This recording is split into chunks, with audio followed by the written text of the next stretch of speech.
All right, Tinubu has finally agreed to visit Benue State after too many backlash, after too many pressure. Oga Tinubu has finally bowed to pressure to visit Benue State based on the killings that is going on in Benue. Anyway, watch this video and hear Rufai's response, which is I love to always listen to him. I mean, the way he drops his point, even you agree with him that, man, Nigeria is failing. Watch this video. I'll be right back. Don't forget to share your opinion respectively. To the opera over the killings in Benue State that claimed over 150 lives in Yelwata. President Bola Ahmed Tinubu announced on Monday, after facing severe backlash from Nigerians for not visiting the community, that he's set to visit the state on Wednesday, June 18th, to address the escalating violence. The emergency visit will cause him to postpone his previously scheduled trip to Kaduna State until Thursday, June 19th. Tinubu stated that the visit aims to assess the situation firsthand and engage with various stakeholders, including traditional rulers, political and religious leaders, community leaders, and youth groups to find lasting solutions to the crisis. Why I sympathize with the Benue people. I've spoken to the governor. The leadership and people of Benue should accept our condolences and tried hard, very, very consciously, to maintain peace, harmony among themselves. I've always said this, that we are one single huge family living in the same house, stay in different rooms, but living together in harmony will be the result of our diversity for prosperity. We should be able to manage our anger and frustrations. I sympathize those who have lost their life. I will adjust my program and go see Benue people on Wednesday.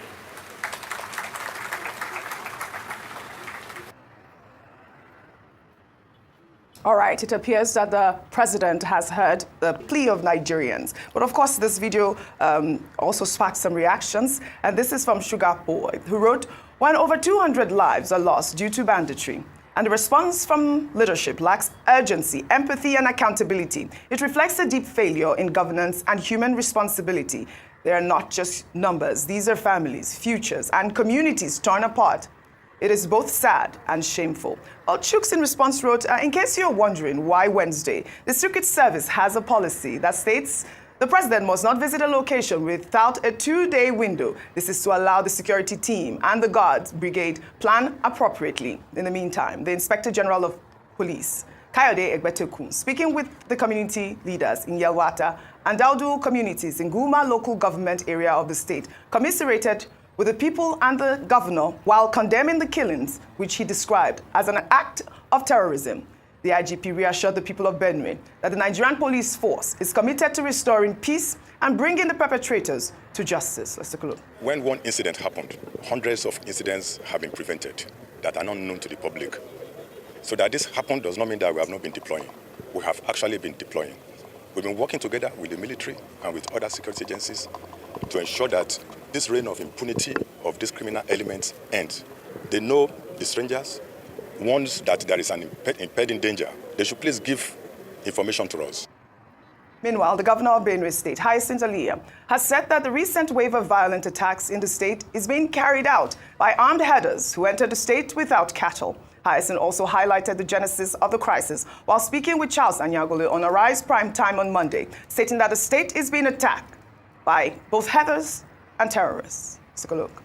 Our context behind this, the anxieties we started having in this local government spanned as far back as 22, 23 years ago. But how it happened was the herders clash with the farmers.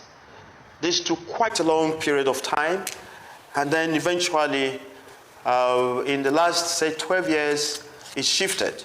It moved into the armed herders versus the entire communities.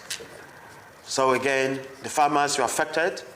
They were every now and then driven off from their homes destroyed, and then they had to leave their farmlands as well.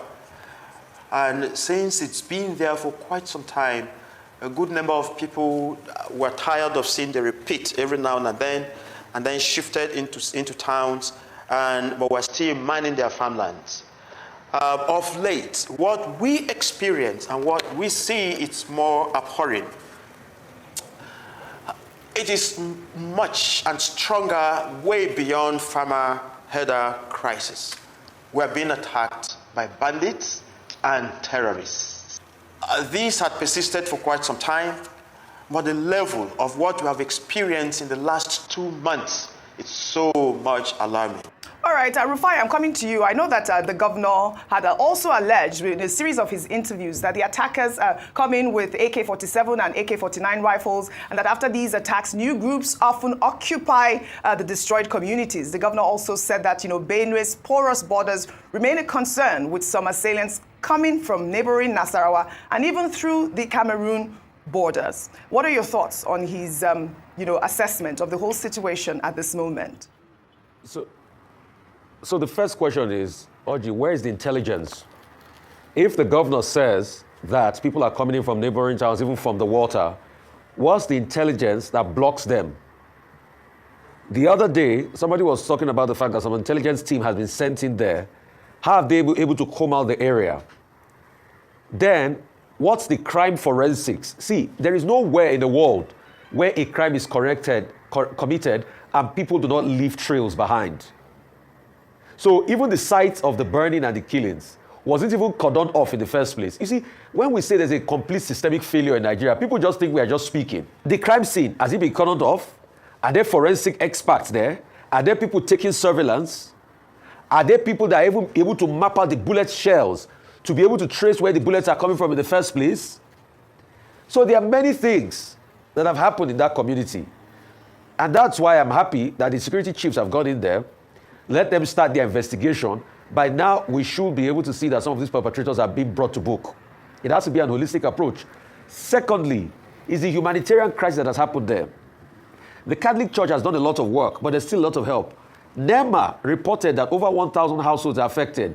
Thousands of men, thousands of women, hundreds of lactating mothers and the likes. Are we giving them their medicine? Are we looking for drugs for them? Are we catering to their feeding and shelter? What are we doing for them as we speak now? What's the psychosocial support like? What's the institutional support like? Also, what is the reporting channel like if people are seeing unscrupulous elements moving around that area? The question is, we do not want what happened in Benue to happen, but with the way we do things, it looks like we might come here and talk about another Benue debacle. In the space of 2-3 years, we've had thousands of people killed in Benue.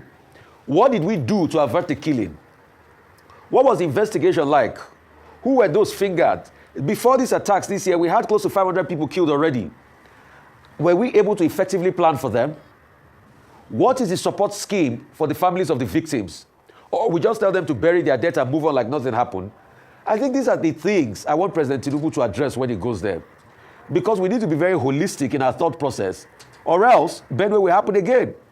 Niger floods happened the other day. What did we do as regards it? We've talked about the fact that there will be increased rate this year. So collectively, as a nation, if we don't have a culture for planning, if we don't have a culture for organization, then we'll always fall short. And that's why Peter Drucker will always talk about cultural eating strategy for breakfast. And that's where we are.